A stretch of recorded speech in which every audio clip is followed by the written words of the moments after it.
Assalamualaikum warahmatullahi wabarakatuh. Salam sahabat religi. Berjumpa lagi dengan Bunda Nurul dalam program Lentera Ramadan. Semoga sahabat religi dimanapun berada senantiasa diberikan kesuksesan, diberikan kesehatan oleh Allah Subhanahu wa Ta'ala, sehingga mampu melaksanakan semua aktivitas.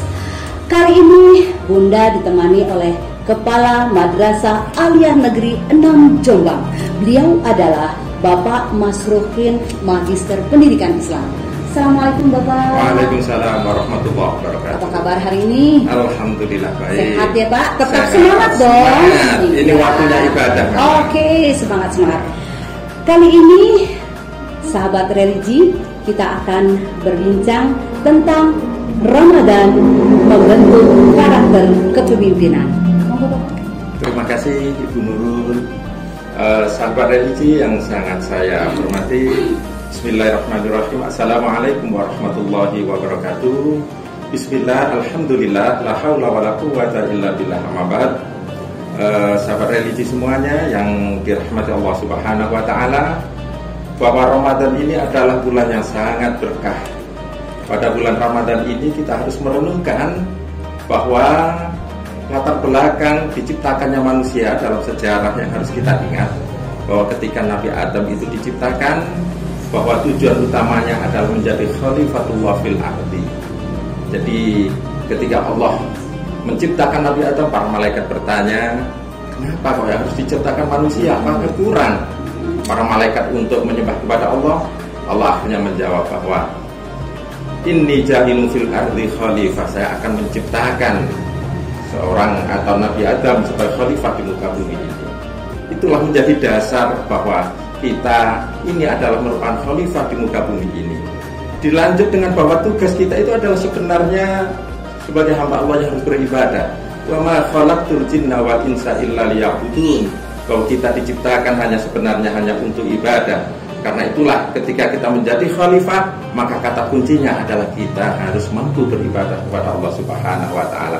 Lalu apa hubungannya dengan kepemimpinan, ibadah, dan juga makna dari bulan Ramadan yang kita laksanakan pada bulan ini? Maka yang harus kita ingat bahwa tujuan utama Ramadan adalah takwa. Dan seorang pemimpin yang paling mulia di muka bumi ini adalah Rasulullah SAW. Maka ketika Rasulullah itu sebagai prototipe pemimpin yang paling utama, maka dialah orang yang paling mulia, dialah orang yang paling bertakwa, dialah yang menjadi pemimpin khalifah yang paling utama di muka bumi ini. Sehingga untuk memahami itulah kemudian apakah Ramadan ini betul bisa menjadikan kita memiliki karakter kepemimpinan yang kuat, kepemimpinan yang bermanfaat.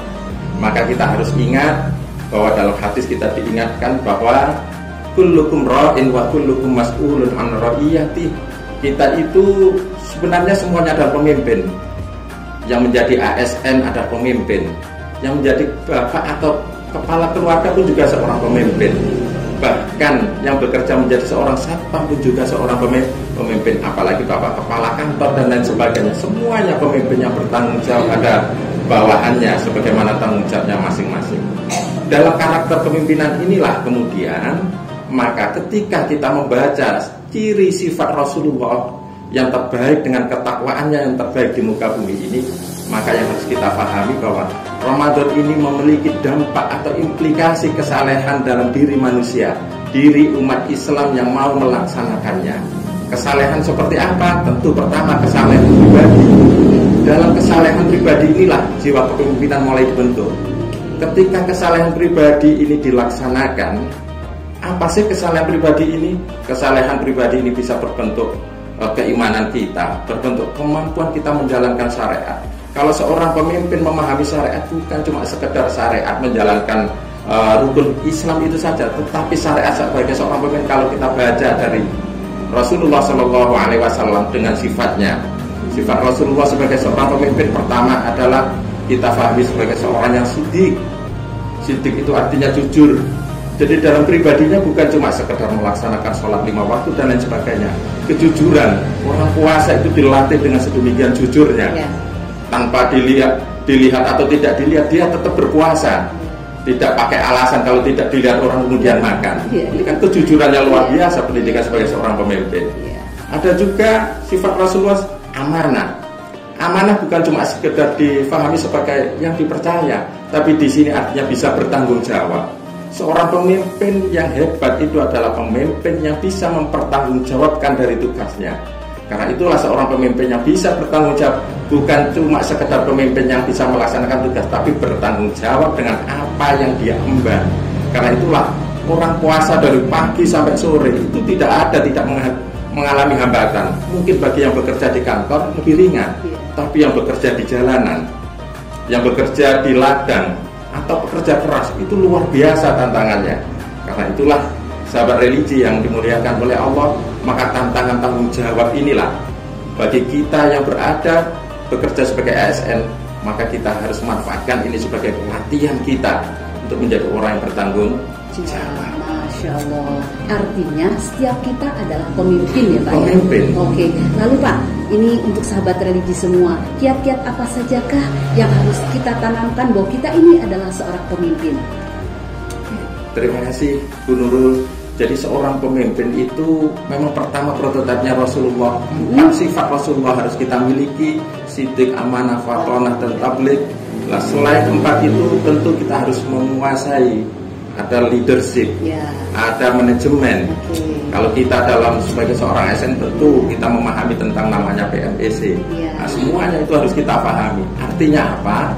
Bahwa orang dalam Ramadan ini kan bulan yang penuh berkah. Tidak ada bulan, tidak ada bulan orang yang suka baca Al-Quran, tidak ada bulan orang yang suka untuk bermajelis mencari ilmu selain pada bulan Ramadan. Artinya seorang pemimpin harus terus menuntut ilmu. ASN siapapun orangnya itu setiap hari harus meningkatkan kompetensinya, dilatih sendirinya, pengetahuannya harus ditambah, wawasannya juga harus ditambah. Untuk itulah kemudian jadi seorang guru saja harus mampu mengajarkan sesuai dengan zamannya. Guru zaman dulu dengan sekarang kan berbeda. Kalau dulu zaman dulu cukup pakai tulis, sekarang harus paham laptop, harus paham semuanya. Ini artinya pemimpin ini baik yang struktural maupun yang fungsional ini juga harus memahami sesuai dengan fungsinya dan meningkatkan kompetensinya. Mungkin seperti itu. Iya, terima kasih Bapak. Masya Allah, semoga kita mampu menjadi pemimpin baik bagi diri sendiri maupun lingkungannya ya Pak ya. Terima kasih. Demikian sahabat religi, perbincangan kita kali ini yang sangat-sangat menarik.